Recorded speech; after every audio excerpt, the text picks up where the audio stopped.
right, guys. Good evening. We're going to be going over Exodus 26 through 30. Yesterday, I hate to say it, extremely boring. I just, something tells me today is not going to be great either, but I'm going to keep on going. Apparently, this book's very important, so I'm going to read all of it. All right, Exodus 25, offerings for the tabernacle. So the Lord said to Moses, "Tell the people of Israel to bring me their sacred offerings. Accept the contributions from all whose hearts are moved to offer them. Here is a list of sacred offerings you may accept: gold, silver, bronze, blue, purple, scarlet thread, fine linen, goat hair for cloth, tanned ram skins and fine goatskin leather, acacia wood." I really need to learn what that word means. So acacia wood was the same type of wood that they wanted for the Ark of the Covenant, so it's obviously of sacred or important, a wood of great importance. Olive oil for the lamps, spices for the anointing oil and the fragrant incense, onyx stones and other gemstones to be set in the ephod and the priest's chest piece. Have the people of Israel build me a holy sanctuary so I can live among them. You must build this tabernacle and its furnishings exactly according to the pattern I will show you. Okay. Did we already read this? You know what? You'd think by now. Gosh, dang it. All right, my bad, guys. I need to learn that Kindle doesn't open to the most recent page. All right, well, anyway, that was a nice little refresher. Plans for the tabernacle, Exodus 26. Okay, make the tabernacle from 10 curtains of finely woven linen. Decorate the curtains with blue, purple, and scarlet thread with skillfully embroidered cherubim.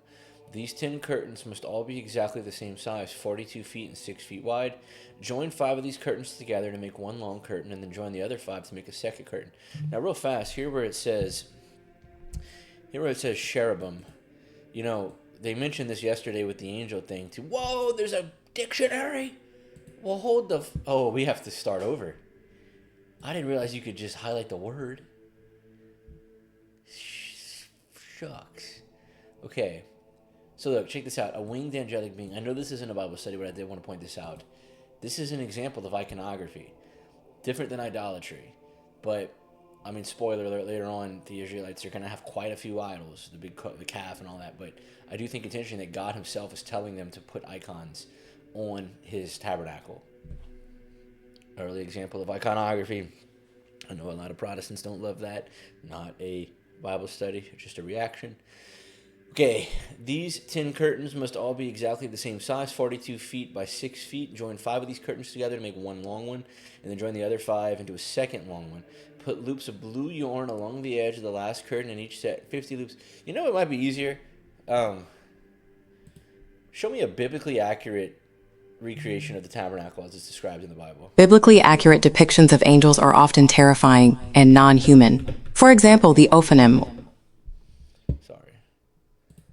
Okay, that can't be right because they're describing the blue stuff, but these are the big angels. This is the acacia wood. They're missing some gold. So obviously this is not biblically accurate, but I do think this is beneficial to... What is all that? Exactly as Exodus describes. Well, honestly, this shouldn't be hard to do because it's such a specific, explanation. Okay, well, whatever. Sorry, guys. That didn't work. Loops of blue yarn. Make 11 curtains of goat hair. Cloth to serve as a tent. Oh, maybe that was right. Okay, I skipped ahead. So they're making a big tent for it. These 11 curtains must be 45 by 6 feet. So the tabernacle has a giant tent around it. Allow 3 feet of material from the second set of curtains to cover the front. Make 50 loops from one edge of each large curtain. Then make 50 bronze clasps, so basically a shower curtain. In this way, the tent will be made of one continuous piece, the remaining 3 feet. So shower curtains come from the Bible. That's really interesting. Complete the tent covering with a protective layer of tanned ram skins and a layer of fine goatskin leather. For the framework of the tabernacle, construct frames of acacia wood. Each frame must be 15 feet high, 27 inches wide. 2 pegs under each frame. Make sure all the frames are identical. Make 20 of the frames from the north side another 20 frames, blah, blah, blah. These corner frames will be matched, blah, blah, blah. I'm reading quickly through this because it's not narratively important, but it is important to the narrative. So there will be 8 frames at the rear of the tabernacle, set in 16, 2 bases under each frame.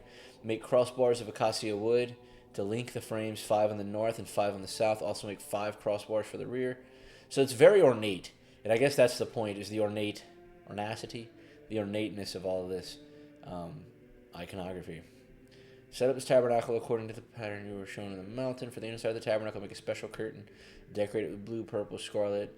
Hang the curtain on gold hooks. Overlay the post with gold. Then put on the ark's cover, a place of atonement. Okay. So yeah, just a bunch of details. It's a big thing. It kind of looks like what we saw. I didn't realize it was a tent around it. So, it's 45 feet, I'm assuming. I don't know where the shower curtain is, but it's fine. I suppose that's actually... Basically, they made a small church, and it was very ornate. What do we have here? So the ark would have been here. Oh, I'm confusing tabernacle and Ark of the Covenant. So I guess the tabernacle is the whole thing, and then Ark of the Covenant is the little thing. I see. Okay, that's my bad. I confused those. All right, guys. I hope that made sense. Plans for the altar of burnt offering. Using acacia wood, construct a square altar 7.5 by 7 feet long, 4.5 feet high. Make horns. Make bronze grating for it. For carrying the altar, make poles from acacia wood, overlay them with bronze, insert the poles to the rings. Plans for the courtyard, to make the courtyard for the tabernacle enclosed. Wow, so I really jumped the gun. This is exactly what it looks like. So yeah, sorry Google Images, I was a little harsh. Yeah, we really just were reading the description over.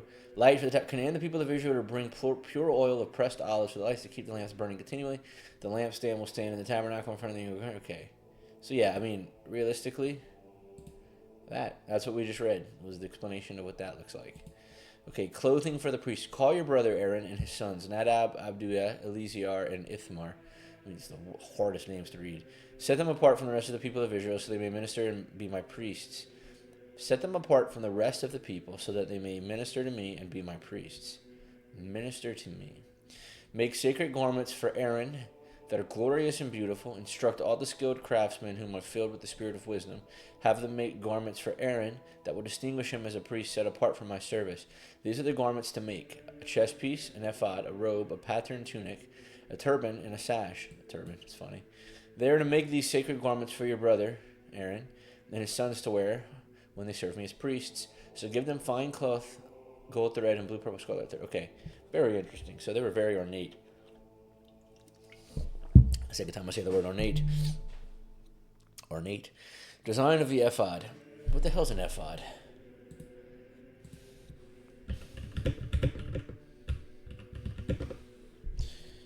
Oh, I guess it's that thing. What is the point of that? What the hell is the point of that? What is this for? What purpose does this serve? They're just like, hey, put on something. Okay, so that's stupid. But alright, whatever, you know. I brought it with gold. Okay. Let's look at it here. Biblically accurate ephod. Yeah, okay, I suppose we get it. Exodus 28, garments of the high priest. So. Oh, I'm sorry. That's not, so this isn't it. Why did it whatever. You know, I don't care. Okay, just chest piece. Okay, and then additional clothes. Make the robe that is worn for the ephod. Okay, this is just instructions. Weave Aaron's patterned tunic from profession. So they really want like a very specific look for the priests. Aaron and his sons enter the tabernacle. They approach the altar in the holy place to perform their priestly duties, and they will not incur guilt and die. This is a permanent law for Aaron and all of his descendants after him. So suppose they're just building the first mass, the first structured,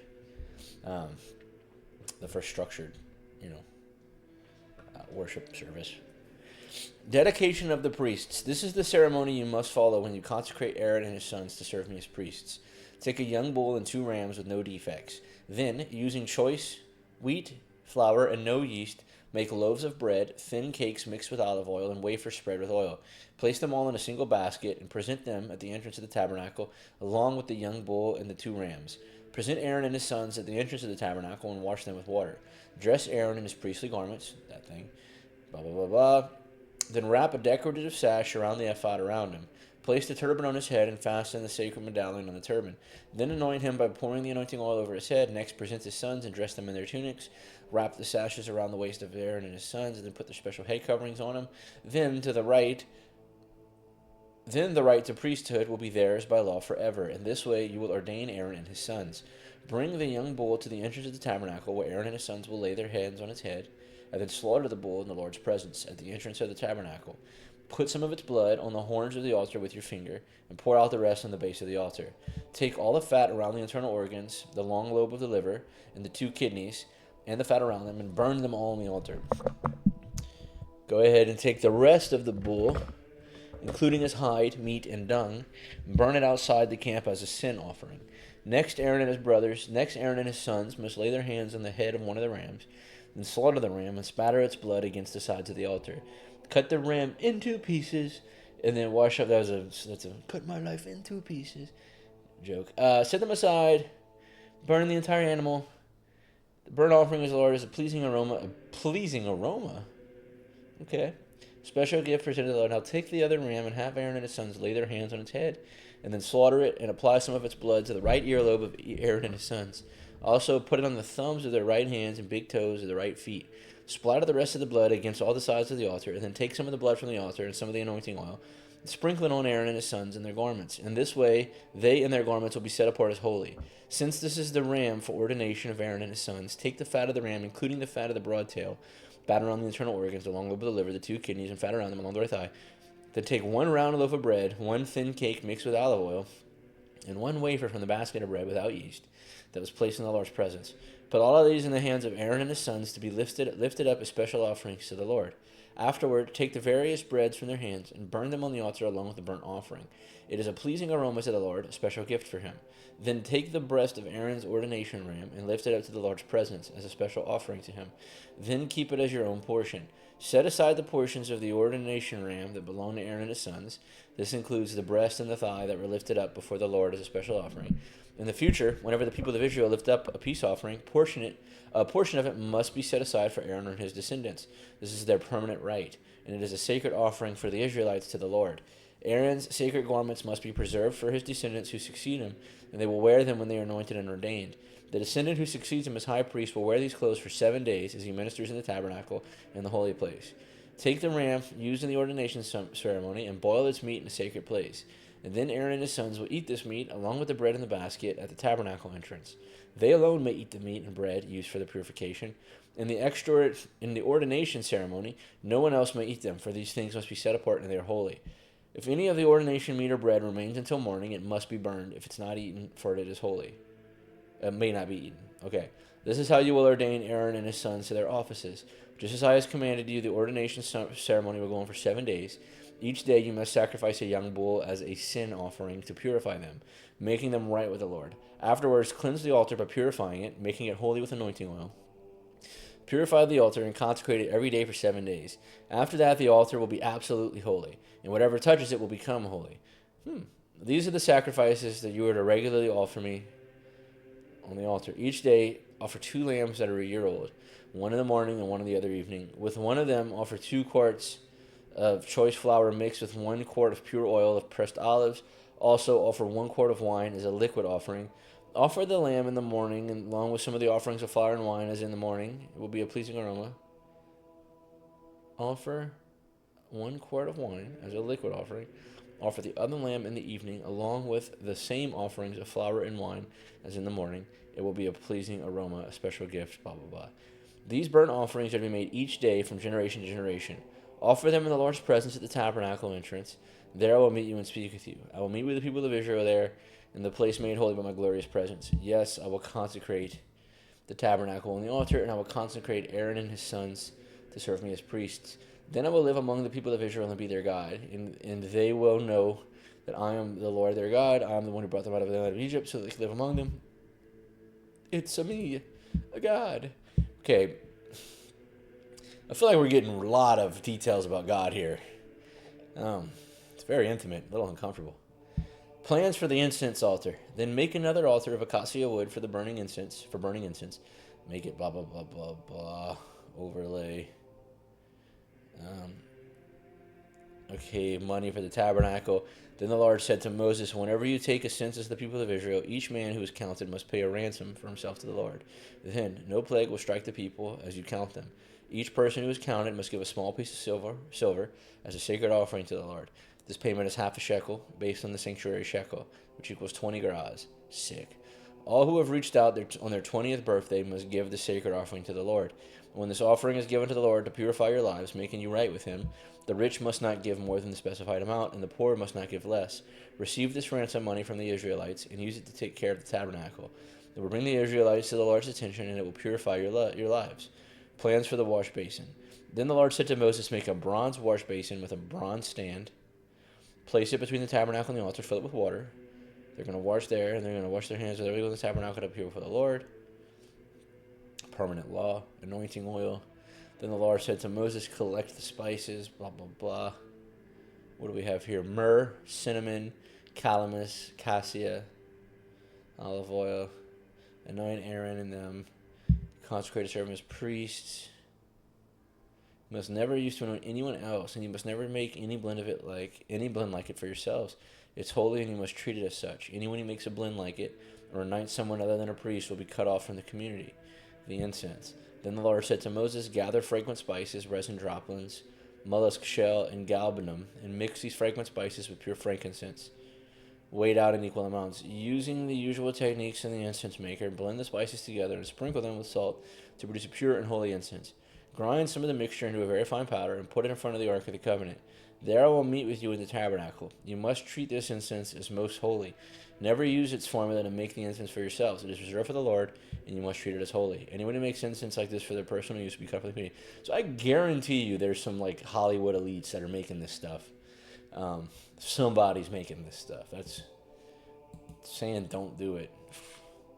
All right, guys. Well, that was a short one because, again, it's just... I don't see the point of reading the descriptions. They're not narratively important, and I mean, the idea that God is so specific is the importance to the narrative, in my opinion. But we'll see. All right. Good night. That was fun. See y'all tomorrow.